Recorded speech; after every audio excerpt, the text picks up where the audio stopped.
Bloomberg Audio Studios. Podcasts, radio, news. The world's most important climate conference kicked off this week in Baku, Azerbaijan. And this year, it's all about money. To go from the system that we have today to a less carbon-intensive system is going to require money, and it's going to be more expensive. You can't achieve anything if you don't have financing. There is a wall of money there, but we just need to find a way of deploying it.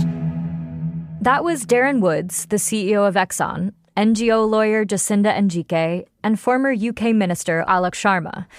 They're just a few of over 50,000 people attending this year's UN climate conference, called COP. It's an annual meeting where delegates from nearly 200 countries come together to address one of the most urgent issues of our time: climate change.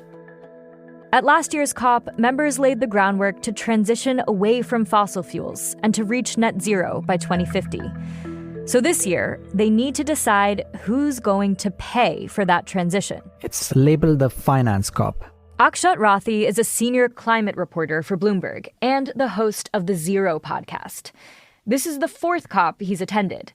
But Akshat says the stakes of this year's talks feel even higher than usual. And that's not just because we're set to blow past the 1.5 degrees Celsius temperature rise target outlined in the Paris Agreement, or because 2024 is set to be the hottest year on record, or because the financial commitment needed to decarbonize could be as much as trillions of dollars. It's because on top of all that, there is a Trump cloud somewhere in the sky all the time during these negotiations. Trump has been an antagonist to environmental efforts. During his first term, he pulled the U.S. out of the Paris Climate Accords, and he's made no secret about his feelings on fossil fuels. We have more liquid gold, oil and gas. We have more liquid gold than any country in the world, more than Saudi Arabia. We have more than Russia. It's this kind of rhetoric that has delegates concerned and wondering what a second Trump presidency means for the U.S.'s commitment to climate goals and to the Earth's future. This is The Big Take from Bloomberg News. I'm Sarah Holder. Today on the show, inside COP29 after a Trump win, how the world will calculate the cost of fighting climate change, and decide who's footing the bill.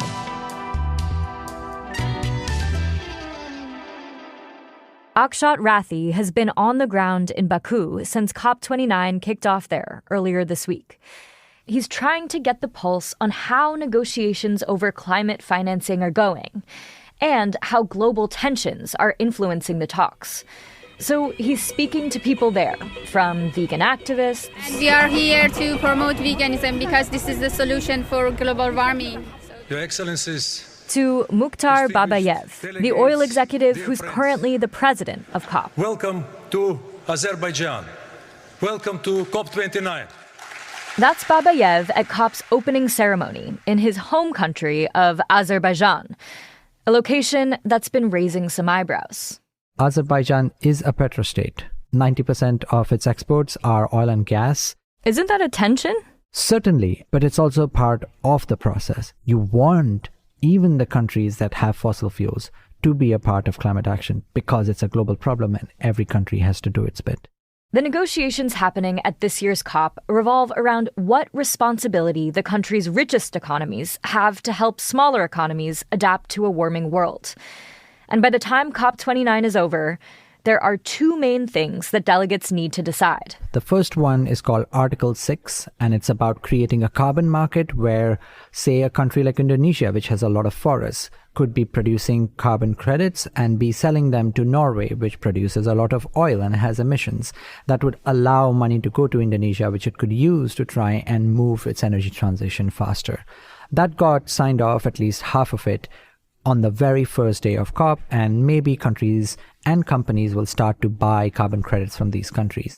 Just after COP members finalized some of the rules for international carbon trading and made plans to launch a UN-backed carbon market, Saudi Arabia launched its own carbon trading market, capitalizing on the new opportunity. The second thing, which is a much harder thing, is called the New Collective Quantified Goal on Climate Finance. Sorry, it's a big phrase, but that's the official phrase.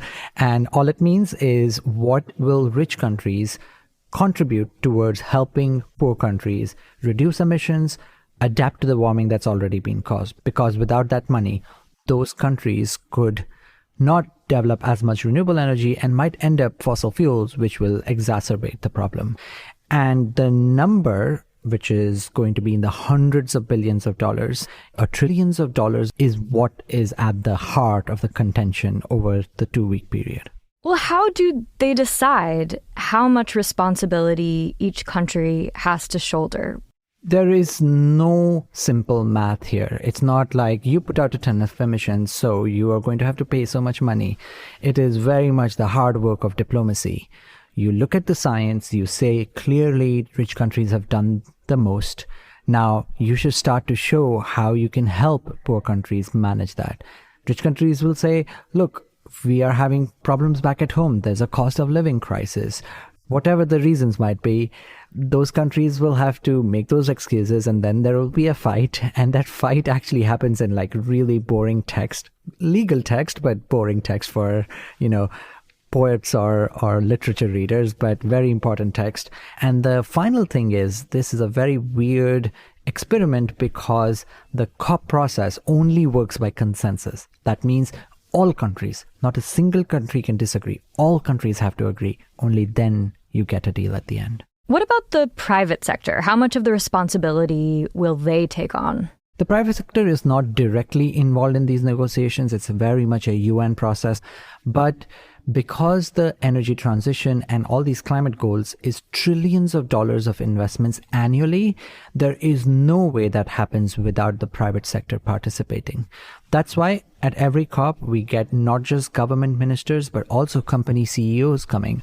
I spoke to the CEO of Exxon earlier this week, and he very much made the case that the US should remain in the Paris Agreement, that Donald Trump should keep the Inflation Reduction Act, because for companies, it is really important that the policies that governments set are stable, are acceptable, and they have business certainty to go down this energy transition.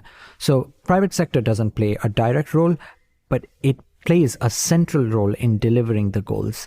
The interaction between the two is always fascinating to watch. Just how much money is needed to address climate change? Is that a number you can share and quantify? Yes, that number has been quantified, and there are estimates of various kinds. So something like $3 trillion to $5 trillion is roughly the number that multiple estimates come to. And that is investments all countries have to make towards just reducing emissions. And today we make about $2 trillion of that investment in clean energy. But there's a second aspect to spending money, which is adapting to the warming that's already been caused. There's already heat waves of extreme nature happening. There is sea level rise happening. We've seen floods in places like Spain very recently.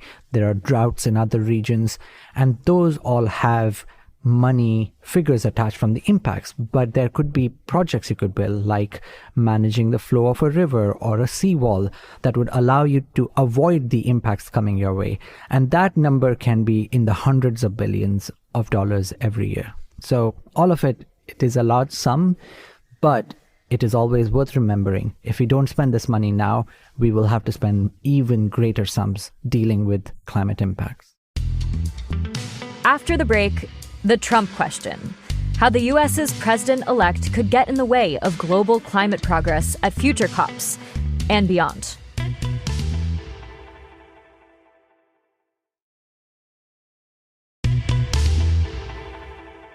At COP29 in Azerbaijan this week, Bloomberg senior climate reporter Akshat Rathi has been reporting on how negotiations over the future of climate financing are going. But halfway through the 10-day conference, there are still a lot of unknowns. One of the biggest is how the U.S. presidential election might influence things. So, Akshat, there's still this big shadow hanging over COP, and that is Donald Trump. Can you tell us more about how his leadership of the U.S. might impact the country's participation in future COPs and in meeting these eventual commitments? In the past, Donald Trump pulled the U.S. out of the Paris Agreement, but he wasn't able to do very much with it because there was a delay baked in. By the time he left, Joe Biden had been elected. This time around, when Donald Trump decides the US is leaving, it'll take 1 year for the US to leave. And then the US cannot directly participate in negotiations and influence the outcomes until perhaps a future president wants to join. The other thing that Donald Trump can do is start to squeeze sources of finance that go towards climate, both domestically through things like cutting down financing for clean energy through the Inflation Reduction Act, for example, or globally through multilateral development banks, where the US is the largest shareholder and it could give a mandate to these banks that they cannot anymore invest in climate. He could also take money away from the UN system, which is something he has attempted to do in the past. And the United Nations is a very important body, but it only works because all countries put in their contribution towards it, and the US contributes almost a fifth of its budget. There is also a risk that Trump might pull the US out of the underlying climate treaty altogether. Part of the point of COP is that all of these countries come together and have this shared commitment. If the world's largest economy down the line is no longer interested in fighting climate change, and if the US will no longer be a leader on this, where does that leave global efforts like COP? Look, there is no way to say it is a good thing. The US has a responsibility as the world's largest historical emitter and as the current second largest emitter. If the US doesn't meet its responsibility, other countries will feel like they might get a free pass. But then you look at what happened when the US pulled out of the Paris Agreement the first time. No other country left. And that's because the energy transition is one that is better when done collaboratively. It's also because more countries are looking at the energy transition as a good investment. The price of clean energy has come down. The desire for countries to create competitive industries that would build electric cars or solar panels has grown. And so the US leaving, as Ali Zaidi, who's the national climate advisor to President Biden, told us, the US will actually fall behind countries like China and India in the very technologies of the 21st century. And that could actually be economic harm to the US. It would be economic malpractice to put us back in the position we were 4 years ago, where we were in a massive deficit in the leadership of these technologies. And so right now, we don't hear as if any other country is following the footsteps that the US might be about to take. But there is a risk that once the largest economy leaves, somebody might join the leaving party. Akshat says that even at this tenuous moment for COP and for the planet, there are some things bringing climate activists hope. Well, the biggest hope comes from China, which is a weird thing to think about because China is currently the largest emitter of greenhouse gas emissions, has the most coal power plants in the world, and produces almost 30% of planet warming emissions. And yet, it is also the country that is deploying more clean energy than the rest of the world combined.